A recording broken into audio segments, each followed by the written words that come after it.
तो मेरे प्रिय देशवासियों, हम बहुत बड़ी बड़ी चर्चाएं सुनते हैं और देखते हैं कि शून्य का आविष्कार किसने किया। जी हाँ, शून्य का आविष्कार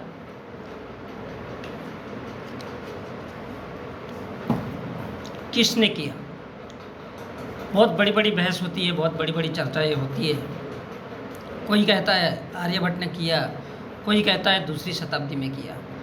यह तकलीफ की बात यह है इस देश में कि कोई भी किसी भी चीज़ को सीधे तौर पर यह नहीं कहना चाहता कि किसी भी एक आदमी ने किया है। इसका रीजन वो समझा नहीं सकता। हम भारत के रहने वाले और बड़ा ही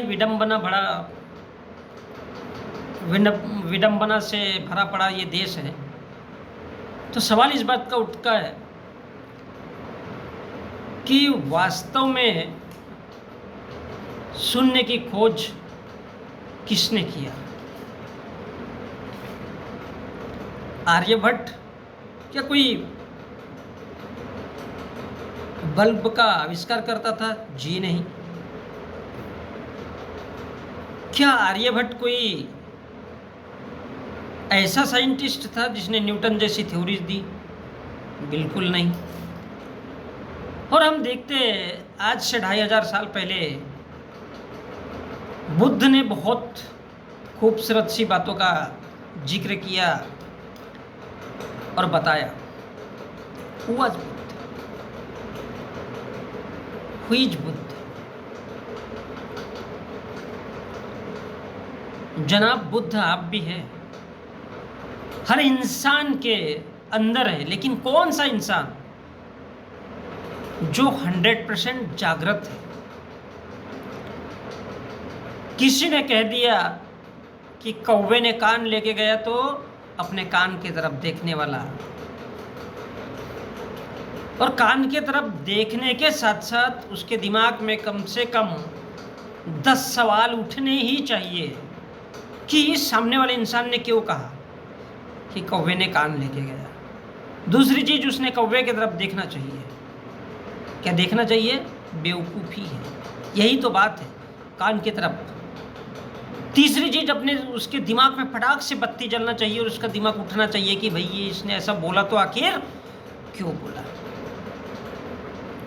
चौथी चीज, इसने किस मकसद से बोला।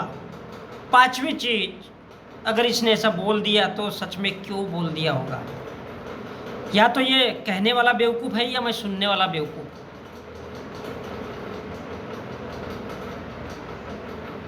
इस प्रकार से पूरे के पूरे 10 से 12 सवाल आपके दिलो दिमाग में उठने चाहिए। और अगर नहीं उठते, that means you are animal, you are living in an age of animal। भाई क्यों? सवाल इस बात का है, आज से 2500 साल पहले बुद्ध ने बताया। बुद्ध अर्थात 100% जागृत इंसान। इसमें कोई हिंदू नहीं है, इसमें कोई मुसलमान नहीं है, इसमें कोई सिख नहीं है, जैन नहीं है। जो भी इंसान 100% जागृत है और अपने बल और अपने बुद्धि के माध्यम से और अपने बुद्धि बल के माध्यम से, बुद्धि का बल के माध्यम से अगर वो काम लेता है, वही बुद्ध है। तो सवाल यहाँ पर इस बात का उठता है कि बुद्ध ने बताया, एक हाथ के ऊपर दूसरा हाथ रखा, that means concentration of mind. और जब इंसान इस प्रकार से हाथ ऊपर लेकर के अपनी आंखें बंद करके जब सोचने लगता है किसी भी बात को, तो धीरे धीरे धीरे धीरे सोचते सोचते उसका दिमाग पूरी तरह से खाली हो जाता है। और कोई भी ना तो सवाल रहता है, तब ना तो उसे ये याद रहता है कि उसकी कोई बीबी है या उसकी कोई पत्नी है या उसकी कोई प्रेमिका है या उसकी कोई लवर है, कोई बहन है या कोई माँ है। वो भूल जाता है सारी बात। That means concentration of mind. और इसी कंसंट्रेशन ऑफ माइंड को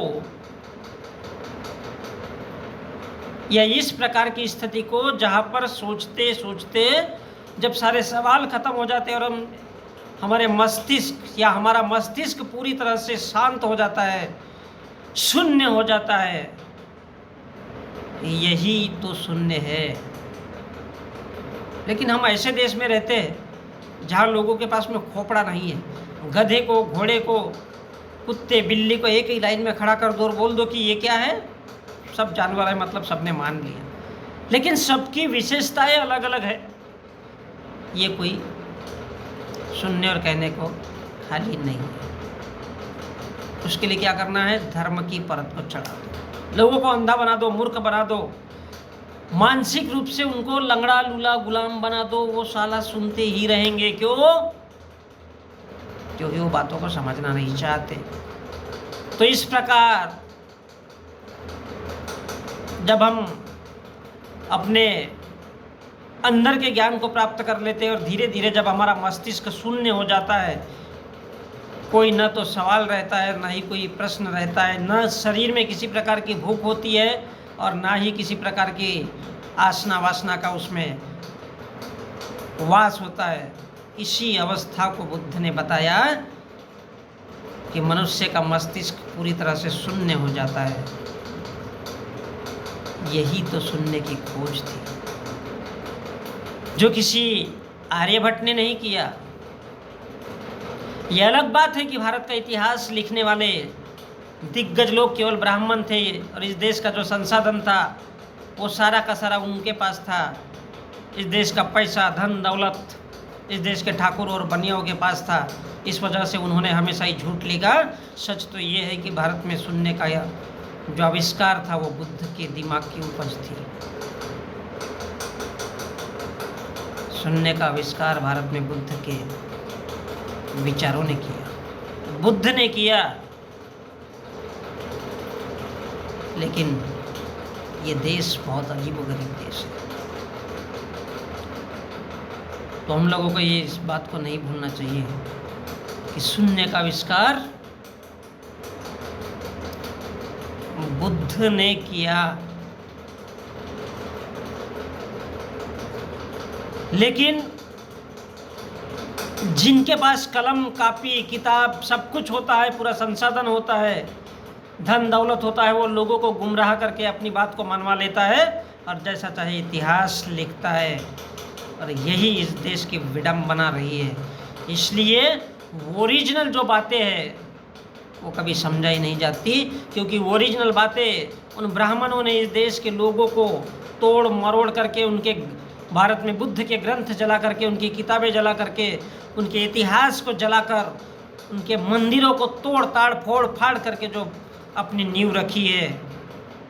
इसलिए इस बात को दबा दिया कि सुनने का आविष्कार किसने किया।